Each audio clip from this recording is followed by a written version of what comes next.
정말 조심하고 또 조심해야 할 병에 대해 말씀드리려 합니다. 그 병은 티도 나지 않고 아무 말도 하지 않습니다. 몸이 아프지도 않고 열이 나지도 않고 기침도 없고 통증도 없습니다. 그런데 조용히 조금씩 당신의 생명을 깎아갑니다. 그 병의 이름은 콩팥병입니다. 많은 분들이 이렇게 말씀하십니다. 저는 아직 아무 증상이 없어요. 몸이 불편한 데는 하나도 없습니다. 네, 그렇습니다. 콩팥병은 정말 아무 말도 하지 않습니다. 간은 아프면 속이 더부룩하고 명치가 찌릿하고 눈이 노래지고 몸이 반응합니다. 심장은 조금만 이상이 생겨도 두근거리고 숨이 차고 가슴이 조여오고 몸이 바로 신호를 보냅니다. 그런데 콩팥은 아무 말도 없습니다. 이 콩팥이란 장기, 몸의 혈액을 걸러주는 정수기 같은 역할을 합니다. 24시간 내내 쉬지 않고 온몸의 피를 조용히 정화합니다. 물도 빼고 노폐물도 걸러내고 전해질도 조절하고 혈압도 맞춰줍니다. 하지만 그 모든 일을 조용히 해냅니다.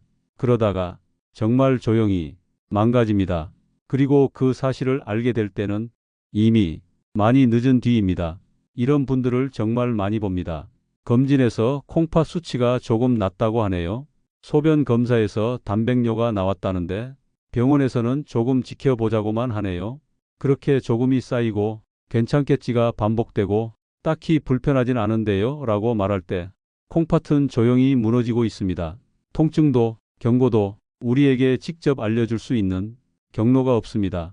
그래서 콩팥병은 침묵의 살인자라 불립니다. 여기서 꼭 기억하셔야 할 말, 콩팥병은 증상이 없을 때 이미 시작될 수 있는 병입니다. 그래서 정기검진이 중요한 이유가 바로 이겁니다. 사구체역아율, 크레아티닌, 단백뇨 이 세 가지만 잘 체크해도 당신은 절반은 이긴 겁니다. 지금부터 이야기 드릴 건 이 조용한 병이 우리 몸에서 어떻게 시작되는가입니다. 나는 괜찮다고 생각하던 그 순간 어디서부터 병이 시작되는지 차근히 짚어드리겠습니다. 콩팥병은 무섭지 않습니다. 제때 알기만 하면 됩니다. 하지만 모를수록 조용히 생명을 깎아갑니다. 지금부터 말하려는 이 의학 지식은 결코 단순한 의학 지식이 아닙니다. 어쩌면 여러분의 수명을 10년, 아니 20년, 30년을 연장시킬 수 있는 중요한 지식입니다. 지금부터 아무 증상이 없던 분들이 어떻게 처음 징후를 마주했는지 사례와 함께 말씀드리겠습니다. 그 전에 좋아요, 구독을 눌러주시면 영상 제작에 큰 힘이 됩니다. 증상이 없다고 해서 정상이 아닙니다. 몸은 말없이 신호를 보내고 있습니다. 하지만 우리는 그걸 지나칩니다. 그냥 피곤해서 그렇겠지. 날이 더워서 그런가? 나이 들면 원래 그런 거 아니야? 그러는 사이 병은 깊어집니다. 특히 콩팥은 신호를 아주 미세하게 보냅니다. 예를 들어 소변에 거품이 많아졌습니다. 변기 물에 부딪힌 소변이 쉽게 사라지지 않고 거품처럼 떠 있습니다. 단백뇨입니다. 몸 밖으로 단백질이 빠져나가는 상태입니다. 하지만 대부분은 그걸 거품 정도로만 생각합니다. 부종도 있습니다. 아침에 손이 붓고 양말 자국이 오래 갑니다.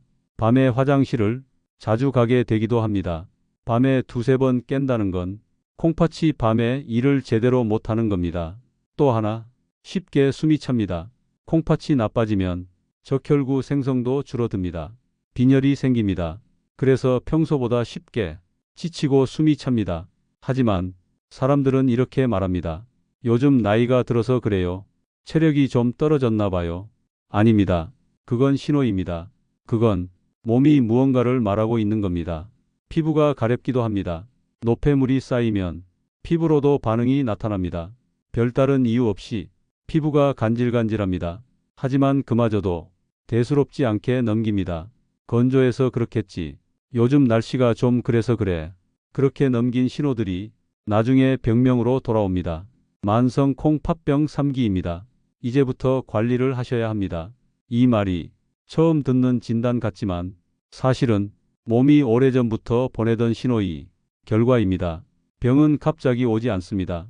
몸은 항상 먼저 말하고 있습니다. 우리가 듣지 않을 뿐입니다.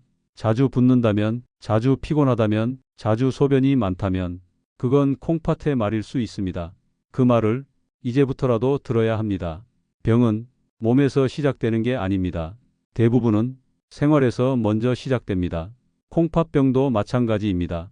몸이 아프기 전에 습관이 먼저 망가집니다.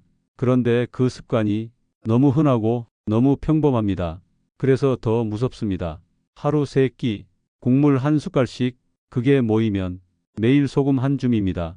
간장을 많이 치는 음식, 젓갈, 김치, 찌개, 국. 우리는 짜게 먹는 민족입니다. 그 맛에 익숙해지면 싱거운 음식을 맛이 없다고 말합니다.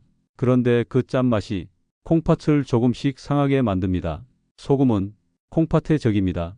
소금이 많아지면 몸 안에 수분이 불어나고 혈압이 오르고 콩팥의 부담은 커집니다. 이걸 매일 반복합니다. 두 번째는 물입니다. 물을 안 마시는 사람이 의외로 많습니다.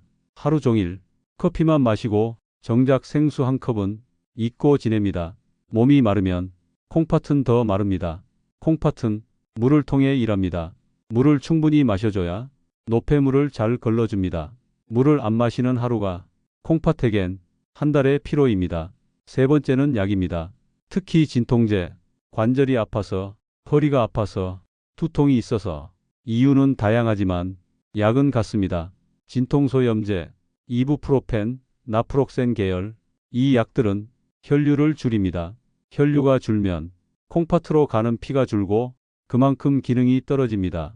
한 번 먹는 건 괜찮습니다. 하지만 문제는 반복입니다. 일주일에 2번, 한 달에 10번. 그렇게 쌓이면 콩팥이 감당하지 못합니다. 그 외에도 보약, 건강기능식품, 한약, 각종 보조제들, 의사와 상의 없이 먹는 약은 모두 조심해야 합니다. 어떤 성분이 콩팥을 건드릴지 당신은 모릅니다. 그러니 조심해야 합니다. 마지막은 운동 부족입니다. 운동은 콩팥을 직접 회복시키진 않습니다. 하지만 혈압을 내리고 혈당을 조절합니다.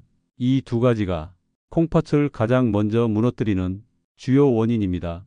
하루에 30분 그냥 걷는 것만으로도 콩팥은 숨을 돌릴 수 있습니다. 그런데 그걸 안 합니다. 걷지 않고 앉아서만 지냅니다. 몸이 약해지고 혈압이 오르고 당이 올라갑니다. 그리고 콩팥이 망가집니다. 생활이 몸보다 먼저 무너지는 겁니다. 결국 지금 당신의 콩팥 상태는 당신의 생활이 만든 결과입니다. 병을 고치고 싶다면 몸보다 먼저 습관부터 바꾸셔야 합니다. 지금 하는 식사, 지금 먹는 약, 지금 마시는 음료, 지금 안 하고 있는 운동. 이걸 바꾸면 콩팥이 달라집니다. 병은 의사가 막아주는 게 아닙니다. 병은 생활이 막아줍니다. 이제부터는 이 습관들을 어떻게 바꾸고 어디서부터 시작해야 하는지를 하나씩 알려드리겠습니다. 무엇을 조심해야 할지는 이제 충분히 들으셨을 겁니다. 문제는 어디서부터 바꿀 것이냐는 겁니다. 너무 많다고 느끼면 아무것도 못 바꿉니다. 그래서 작은 것부터 시작하셔야 합니다. 첫 번째는 소금입니다. 오늘 저녁 반찬 중에 하나만 덜 짜게 만드십시오. 김치를 씻어서 드셔도 좋고 찌개간을 약하게 해도 좋습니다. 짜지 않아도 괜찮습니다. 밍밍해도 괜찮습니다. 처음엔 불편하지만 몸은 금방 적응합니다. 그 적응이 콩팥을 살리는 변화입니다. 두 번째는 물입니다. 아침에 일어나서 공복에 생수 한 컵, 이걸 습관으로 만드십시오. 커피를 줄이란 말이 아닙니다. 커피 마시기 전에 물 한 컵이면 됩니다. 하루에 물 1.5리터. 한꺼번에 마시지 마시고 조금씩 자주 드십시오. 콩팥은 천천히 흘러가는 물을 좋아합니다. 세 번째는 약입니다. 아프다고 바로 약부터 찾지 마십시오. 진통제가 필요한 상황이라면 최소 용량, 최소 기간, 그리고 의사에게 꼭 물어보셔야 합니다. 이 약 콩팥 괜찮을까요? 이 질문 하나로 투석을 피할 수 있습니다. 네 번째는 운동입니다. 걷는 게 답입니다. 빠르지 않아도 됩니다. 하루 30분 조금씩만 걸으십시오.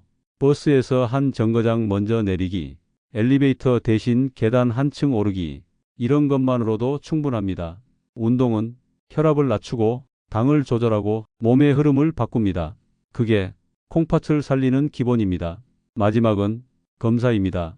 건강검진을 받으셨다면 결과지를 꼭 읽어보셔야 합니다.